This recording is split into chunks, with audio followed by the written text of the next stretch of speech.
बिस्मिल्लाहिर्रहमानिर्रहीम। अस्सलाम वालेकुम। क्या हाल है आप लोगों के? उम्मीद करता हूँ खैर आफियत से होंगे। अर्ली चाइल्ड टीचर ईसीटी, इसका अनकरीब एडवर्टाइजमेंट आने वाला है। 2025 में ये टेस्ट हुआ था, इसका सेकंड फेज अभी आएगा। तो 2025 में जो पेपर हुआ था उसके पास पेपर्स देखेंगे आज और एक्सप्लेन करेंगे इन पेपर्स में आने वाले एमसीक्यूज को। जिस तरह आप कोई टॉपिक पढ़े होते हो लेकिन आईबीए के टेस्ट में सेम टॉपिक से अगर सवाल आता है तो आप वो सही नहीं कर पाते। कॉन्सेप्चुअल सवाल होता है, आप सवाल को समझ ही नहीं पाते या फिर ऑप्शंस में आप कंफ्यूज हो जाते हैं। तो आज के वीडियो में जितनी भी आप मिस्टेक करते हैं वो भी सीखेंगे और जो पास पेपर में सवाल आए हैं वो किस तरह आपने सॉल्व करने हैं। तो वीडियो को आपने कंप्लीट देखना है।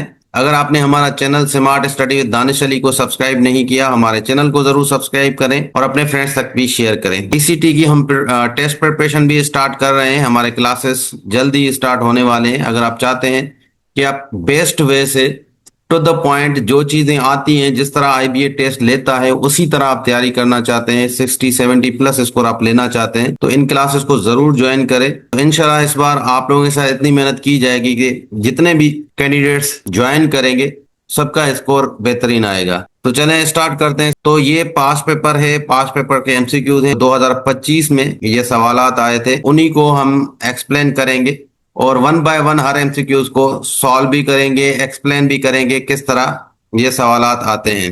तो यहाँ पर पार्ट 2 से हम स्टार्ट कर रहे हैं। इसमें जो टीचिंग एंड लर्निंग पेडागोजी का पोर्शन है, इस पोर्शन को आज हम सॉल्व करेंगे। क्वेश्चन नंबर 1 है, teachers who constantly reflect upon the goals they and their student try to achieve are termed as. तो उन टीचर्स को क्या कहते हैं जो कॉन्स्टेंटली अपने गोल्स पे रिफ्लेक्ट करते हैं। तो इसका मतलब यहाँ पर वो टीचर जो प्लान करते हैं टीचिंग को with clear goals in objects, ऐसे टीचर्स को इंटेंशनल टीचर्स कहा जाता है। अब यहाँ पर इस सवाल में एक ट्रैप वर्ड है रिफ्लेक्ट, और आप यहाँ से ज्यादातर स्टूडेंट्स रिफ्लेक्ट को समझकर यहाँ रिफ्लेक्टिव टीचर्स को टिक किया होगा या इसको सही ऑप्शन समझ रहे होंगे। बट यहाँ पर इंटेंशनल टीचर्स है। ये जो रिफ्लेक्ट अपॉन गोल्स है, इसका मतलब होता है कि प्लान करना फ्यूचर और प्रेजेंट टीचिंग को इम्प्रूव करने के लिए। तो यहाँ पर ये जो रिफ्लेक्टिव टीचर्स होते हैं ये पास्ट टीचिंग को इम्प्रूव करते हैं। कोई उनकी टीचिंग में कोई कमी होती है उसको एक्सपीरियंस करके उसके बाद वो रिफ्लेक्ट करते हैं, इम्प्रूव करते हैं। तो यहाँ पर ऑप्शन सी सही होगा इसका, क्वेश्चन नंबर 1 का। क्वालिफाइड टीचर जिनके पास डिग्रीज होती हैं, सर्टिफिकेशन होती है, उनको कहा जाता है। इफेक्टिव टीचर होते हैं जो सक्सेसफुली कोर्स को डिलीवर करें और स्टूडेंट को सक्सेसफुल बनवाएं, तो वो इफेक्टिव होते हैं। क्वेश्चन नंबर 2 है, ideally in EC classrooms displace pictures charts should be changed. EC classroom management से ये सवाल है, तो यहाँ पर ऑप्शन सी सही होगा। वीकली बेसिस पे चेंज होते हैं क्लासरूम के डिस्प्लेस। क्वेश्चन नंबर 53 है, व्हेन एडल्ट्स और पेरेंट्स यूज स्मार्टफोन्स और digital devices while interacting with children, which aspect of communication is most likely missed by children. जब पेरेंट्स स्मार्टफोन या डिजिटल डिवाइसेस यूज करते हैं तो बच्चे कौन से कम्युनिकेशन स्किल को मिस करते हैं? तो क्या वोकेबलरी को मिस करते हैं या लिसनिंग स्किल को या नॉन वर्बल क्यूज को या फ्रेजिंग सेंटेंसेस? यहाँ पे देखें वोकेबलरी बिल्ड होती है स्पीकिंग से। तो जब पेरेंट यूज करता है स्मार्टफोन तो उस टाइम वर्बली जवाब दे देता है। इसी तरह लिसनिंग स्किल में भी वो रिस्पॉन्स करता है किसी ना किसी लेवल पे। जब पेरेंट मोबाइल या स्मार्टफोन यूज करते हैं या डिजिटल डिवाइसेस यूज करते हैं तो उस टाइम पे वो आई कांटेक्ट भी बहुत कम कर सकते हैं। इसी तरह स्माइल भी कम करते हैं, गेस्चर जो होते हैं बहुत कम देते हैं, उनका ध्यान नहीं होता उतना, और उनके फेशियल एक्सप्रेशन भी लिमिटेड होते हैं। तो यहाँ पर non verbal cues best option होगा कि डिजिटल डिवाइसेस या स्मार्टफोन यूज करते हुए जो बच्चे मिस करते हैं पेरेंट्स से, वो नॉन वर्बल क्यूज होते हैं। तो यहाँ पे ऑप्शन सी सही होगा। क्वेश्चन नंबर 54 है, young children advance their skills in early years through. बच्चे स्टार्टिंग में किस तरह अपने स्किल्स को एडवांस करते हैं? इसका सही ऑप्शन होगा observing and interacting with the world around them. ये ऑप्शन बी सही होगा यहाँ पे। अब दूसरे ऑप्शन क्यों गलत है? Observing and discovering the natural environment. अब नेचुरल एनवायरनमेंट का मतलब है कि ट्रीज, एनिमल्स, प्लांट्स, वेदर, ये चीजें भी इंपॉर्टेंट होती हैं नेचुरल, बट बच्चे इसके साथ अपने फैमिली से, फ्रेंड से, अपने टॉयज से, क्लासरूम से, अपनी कम्युनिटी से भी लर्न करते हैं। तो यहाँ पे ये जो ऑप्शन है ये लिमिटेड हो जाएगा, नेचुरल एनवायरनमेंट, इसलिए ये ऑप्शन जो है करेक्ट कंसीडर नहीं किया जाएगा। दूसरा है सी ऑप्शन, देखें, observing and playing with concrete material. Concrete material का मतलब है जैसे बिल्डिंग ब्लॉक्स हो गए, पजल्स हो गए, किले हो गया, काउंटर्स हो गए, ये जितने भी मॉन्टेसरी मटेरियल्स होते हैं, तो यहाँ भी बच्चे जो हैं इनसे सीख सकते हैं, बट ये भी एक मेथड है लर्निंग का। बच्चे इसके साथ कन्वर्सेशन से सीखते हैं, ऑब्जर्वेशन से सीखते हैं, सोशल इंटरेक्शन से सीखते हैं, स्टोरी टेलिंग से सीखते हैं, म्यूजिक, ये जितने भी एवरीडे लाइफ एक्सपीरियंस होते हैं बच्चों के, वहां से सीखते हैं। तो ये भी ऑप्शन एक नैरो लिमिटेड ऑप्शन हो जाएगा, इसलिए ये भी कंसीडर नहीं किया जाएगा। नेक्स्ट यहाँ पे डी ऑप्शन है, observing and identifying scientific concept. अब साइंटिफिक कॉन्सेप्ट बच्चे नहीं सीखते अर्ली ईयर में या शुरुआत के पीरियड में, बच्चे साइंटिफिक कॉन्सेप्ट नहीं सीखते, तो ये तो ऑप्शन बिल्कुल ही गलत है। तो यहाँ पे ये जितने भी ऑप्शन है इनमें अराउंड द वर्ल्ड, उनकी वर्ल्ड के आसपास जो कुछ भी होता है वहां से बच्चे ऑब्जर्व करते हैं और एंटर करके अपने स्किल्स को एडवांस करते हैं। अब ये अराउंड द वर्ल्ड में यहाँ पर पेरेंट्स भी आ जाते हैं, टीचर्स भी होते हैं, फ्रेंड्स होते हैं, नेचर होती है, क्लासरूम, कम्युनिटी, टॉयज, डेली के एक्सपीरियंस, सब कुछ इसके अंदर इंक्लूड होता है। तो ये ऑप्शन बिल्कुल 100% करेक्ट होगा। क्वेश्चन नंबर 55 है, dash is must for young childrens optimal development. Optimal development का मतलब है ओवरऑल डेवलपमेंट। तो ओवरऑल डेवलपमेंट के लिए बच्चे को क्या चाहिए? Positive environment, healthy diet, age appropriate curriculum, learning resources. अगर सबसे पहले हम पॉजिटिव एनवायरनमेंट को देखें तो पॉजिटिव एनवायरनमेंट का मतलब क्या होता है? जिसमें बच्चे को प्यार, केयर मिले, सेफ्टी, सिक्योरिटी मिले, रेस्पेक्ट मिले, इंकरेजमेंट मिले, इमोशनल सपोर्ट मिले, और उसके साथ बच्चे को अपॉर्चुनिटीज मिले कि वो एक्सप्लोर कर सके और प्ले कर सके। अगर पॉजिटिव एनवायरनमेंट बच्चे को नहीं है तो चाहे उसके पास अच्छा फूड हो, अच्छे बुक्स हो, अच्छा टीचिंग मटेरियल हो, ये सब कुछ सपोर्ट नहीं कर सकते बच्चों की डेवलपमेंट के लिए। तो यहाँ पे बेस्ट ऑप्शन पॉजिटिव एनवायरनमेंट होगा। हेल्दी डाइट, ये बच्चे की सेहत के लिए अच्छा है, लेकिन ओवरऑल अगर डेवलपमेंट बच्चे की हो तो उसमें पॉजिटिव एनवायरनमेंट देना जरूरी है। फॉर एग्जांपल, एक बच्चा अली है, दूसरा असद है। अब यहाँ पर अली जो एक ऐसे माहौल में ग्रो करता है जहां पर फैमिली उसकी लविंग है, सपोर्टिव है, और पेरेंट्स उसके इनकरेज करते हैं उसको। इसी तरह असद है, असद एक बच्चा है जिसके पास सेम रिसोर्सेज हैं जो अली के पास हैं, बट वो एक्सपीरियंस करता है अपने पेरेंट्स से क्रिटिसिज्म का, उसको एक खौफ होता है और उसको नेग्लेक्ट होने का डर होता है। तो अगर रिसोर्सेज सेम होंगे, एनवायरनमेंट पॉजिटिव नहीं है, एक बच्चे को पॉजिटिव एनवायरनमेंट है, एक को नेगेटिव एनवायरनमेंट है, तो दोनों की जो ओवरऑल डेवलपमेंट होती है उसमें फर्क होता है। अली की ओवरऑल डेवलपमेंट ज्यादा बेहतर होगी एज कम्पेयर टू असद। इसलिए किसी भी बच्चे की ओवरऑल डेवलपमेंट के लिए एक पॉजिटिव एनवायरनमेंट जरूरी होता है। यहाँ पे ऑप्शन ए सही होगा। क्वेश्चन नंबर 56 है, playing at sand table in a safe and clean environment, young children at the opportunity to.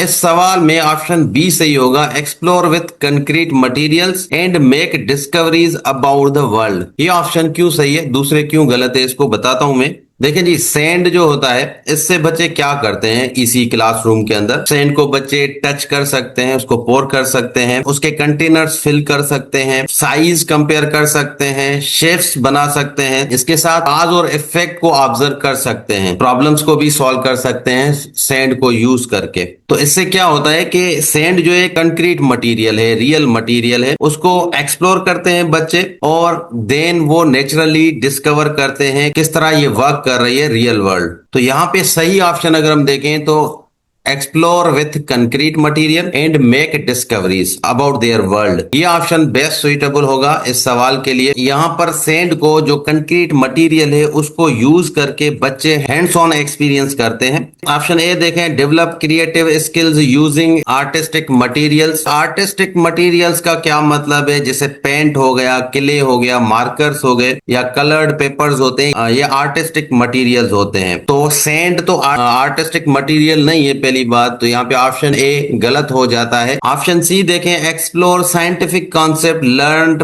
Previously, तो यहाँ पे प्रीवियस कॉन्सेप्ट तो लर्न नहीं किए जा रहे, ये ऑप्शन भी गलत हो जाएगा सी।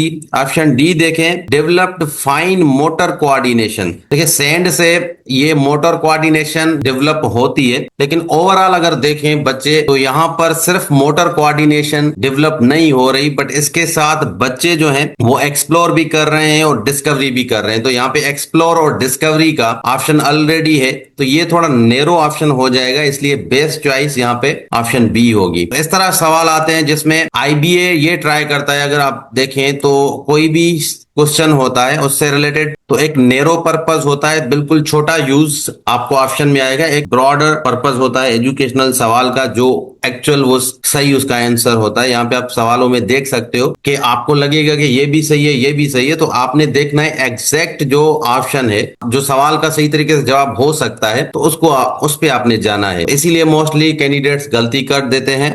क्वेश्चन नंबर 57 है, in EC classrooms all learning materials should be environmentally friendly and reflective of the, तो यहाँ पर देखिए इसी क्लासरूम मैनेजमेंट से रिलेटेड ही है यहाँ पर सवाल। तो इसी क्लासरूम के अंदर जो लर्निंग मटेरियल है वो इस तरह होने चाहिए कि वो हर कल्चर की इज्जत करे, उसकी नुमाइंदगी करे, ताकि हर बच्चा ये महसूस करे कि उनके कल्चर की भी अहमियत है। तो लर्निंग मटेरियल जो है वो रिफ्लेक्ट करे डिफरेंट ट्रेडिशंस को, क्लोथिंग हो गई, फेस्टिवल्स हैं, फूड है, different family structures, local customs, ये चीजें बच्चे को हेल्प देती हैं कि वो रेस्पेक्ट करें एक दूसरे को, डाइवर्सिटी को अप्रिशिएट करें। तो इसमें बेस्ट ऑप्शन यही होगा कल्चरल डाइवर्सिटी, यहाँ पे ऑप्शन सी सही होगा।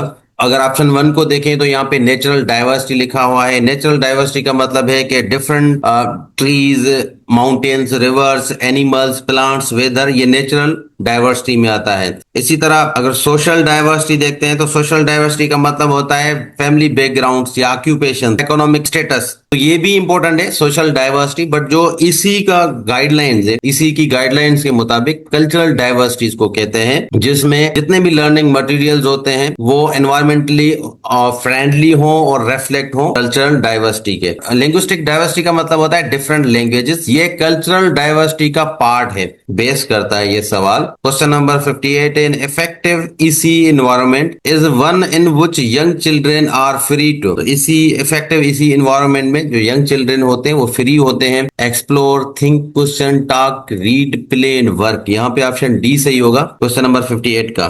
क्वेश्चन नंबर 60 है, what does the word kindergarten means, kindergarten का मतलब है चिल्ड्रेन्स गार्डन, यहाँ पे ऑप्शन बी सही होगा। ये वर्ड जर्मन लैंग्वेज से लिया गया है, वो ये 2 वर्ड से बना हुआ है। किंडर इसका मतलब है चिल्ड्रेन, दूसरा है गार्डन, इसका मतलब है गार्डन, तो चिल्ड्रेन्स गार्डन किंडरगार्टन का मतलब होता है। ये जर्मन लैंग्वेज का वर्ड है और ये word first time Friedrich Froebel ने इंट्रोड्यूस करवाया था, फादर ऑफ किंडरगार्टन भी कहते हैं।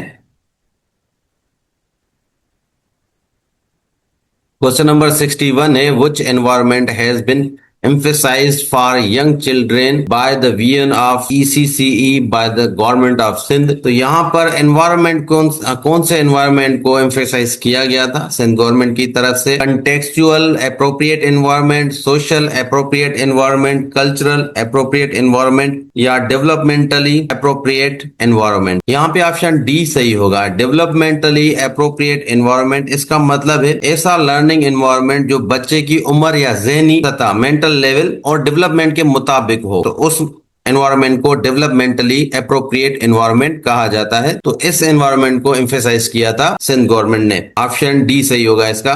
क्वेश्चन नंबर 62 है, according to research what helps young children learn to read fast in early years? Print rich environment, educate reading material, phonological awareness, story telling sessions. Question number 62 का option C सही है, phonological awareness. Phonological awareness का मतलब है words के sound को पहचानना, तो यहाँ पर ऑप्शन सी सही होगा। अगर बच्चे को फोनोलॉजिकल अवेयरनेस होगी तो वो ज्यादा फास्ट सीखेगा अर्ली एजेस में। क्वेश्चन नंबर 63 है, what are sensitive periods in a child's early years?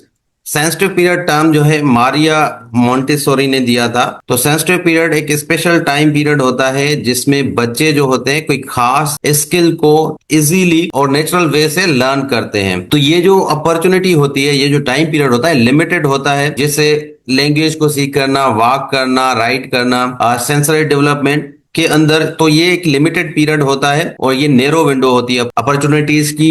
अगर ये पीरियड बच्चे से मिस हो जाता है तो फिर लर्निंग होती है बट थोड़ी डिफिकल्ट हो जाएगी। इस सवाल का ऑप्शन यहाँ पे ए सही है, narrow window of opportunity for learning. यहाँ पे ऑप्शन ए सही है। What is a globally accepted age parameters for ECE? तो यहाँ पे ऑप्शन डी सही होगा, बर्थ से 8 ईयर तक। यहाँ पे question number 65, expecting young children to memorize facts and figure will. तो यहाँ पर ईसीई के अंदर बच्चों को एम्फेसाइज किया जाता है कि वो अंडरस्टैंडिंग करें, एक्सप्लोर करें और प्ले करें। रटाफिकेशन या जो रूट मेमोराइजेशन होती है वो ना करें। अगर बच्चों को फोर्स किया जाएगा कि वो फैक्ट्स एंड फिगर को मेमोराइज करें तो वो पैसिव लर्नर हो जाएंगे, उनमें क्यूरियोसिटी डिक्रीज हो जाएगी। तो यहाँ पे ऑप्शन बी सही होगा इसका, cripple their capabilities to learn. यहाँ पे 66 क्वेश्चन है, young children explore their world by watching, grabbing and और rattling objects are usually busy with onlooker play, constructive play, solitary play या मोटर प्ले। तो देखें, टॉय को पकड़ना, रेटिल को हिलाना या चीज को उठाना या हाथ बढ़ाना, ये सारे मोटर एक्शंस होते हैं। तो इनमें मूवमेंट, बॉडी की इन्वॉल्वमेंट होती है, तो इसको मोटर प्ले कहते हैं, वो प्ले जिसमें बच्चों की बॉडी मूवमेंट हो। तो यहाँ पे ऑप्शन डी सही होगा। क्वेश्चन नंबर 67 है, in preparing curriculum for infants under 10 months teacher should provide. Option A है riding toys for outside play, soft mats and blocks for rolling, climbing and tumbling, puzzles and blocks, rattles and shakers. तो 10 महीने का छोटा बच्चा होता है जो role करता है या क्राउल करता है या बैठना सीखता है, तो उसके लिए सॉफ्ट मैट्स और सॉफ्ट ब्लॉक की जरूरत होती है। यहाँ पे ऑप्शन बी सही होगा 67 का। क्वेश्चन नंबर 68 है, at what age do young children begins to play? At the time of their birth, in their infancy, at the age of 1 year, at the age of 2 year. तो यहाँ पे option B सही होगा, इन their infancy, 68 का। Question number 69 है, how many levels of cognition are given by Bloom in the taxonomy of educational objectives? Cognitive levels बतानी है और ब्लूम्स की टैक्सोनॉमी में 6 कॉग्निटिव लेवल्स थी। Remember, understand, apply, analyse, evaluate and create. इसमें highest level create है इसके revise version में। 70 क्वेश्चन है, what is a Bloom's taxonomy? Bloom's taxonomy है क्या? तो यहाँ पर ऑप्शन ए सही होगा, एजुकेशनल ऑब्जेक्टिव्स ब्लूम्स ने। तो यहाँ पे एजुकेशनल ऑब्जेक्टिव्स को क्लासिफाई किया है ब्लूम्स ने। लर्निंग स्टाइल का मतलब यहाँ पे डिफरेंट लर्निंग के स्टाइल होते हैं, उनको क्लासिफाई नहीं किया है। एजुकेशनल लेवल का मतलब है प्राइमरी, सेकेंडरी, स्कूल लेवल जो होती है उसको कहते हैं, तो स्कूल लेवल को नहीं किया क्लासिफाई। टीचिंग मेथड्स को भी नहीं किया। यहाँ पे ऑप्शन ए सही होगा, एजुकेशनल ऑब्जेक्टिव्स। तो यहाँ पर हमने पेडागोजी के सिर्फ पास पेपर के एमसीक्यू सॉल्व किए हैं और एक्सप्लेन किए हैं।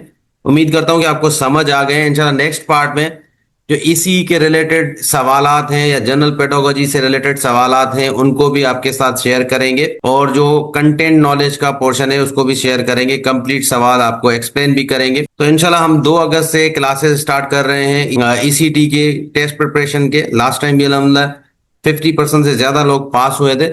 इस बार हमारी कोशिश है कि 80 to 90% अपने कैंडिडेट जो क्लासेस के अंदर होंगे उनको पास करवाएंगे। तो आईबीए जिस तरह टेस्ट लेता है इसी तरह आपके टेस्ट भी लिए जाएंगे, आपके सवालात भी इस तरह बनाए जाएंगे, और जहां से जो एग्जैक्ट सोर्स है, जहां से आईबीए टेस्ट लेता है, जहां से आईबीए एमसीक्यूज बनाता है, वो सोर्स से आपको नोट्स मिलेंगे एग्जैक्टली। इंशाल्लाह वही चीजें आएंगी। तो अगर आप ज्वाइन करना चाहते हैं हमारे सेशन को, 2 अगस्त से ये स्टार्ट है, हमारी एक ही बैच होगी। तो अगर आप इंटरेस्टेड हो 2 अगस्त से पहले रजिस्ट्रेशन करवा दे, फिर बाद में ऐसा ना हो कि 50 स्कोर पे आप फिर प्रोटेस्ट करते रहे। तो इस बार 55 पे ही पास है, 3 महीने के अंदर आपको अपॉइंटमेंट मिल जाएगी। तो मेहनत करें, ये फास्ट प्रोसेस होगा।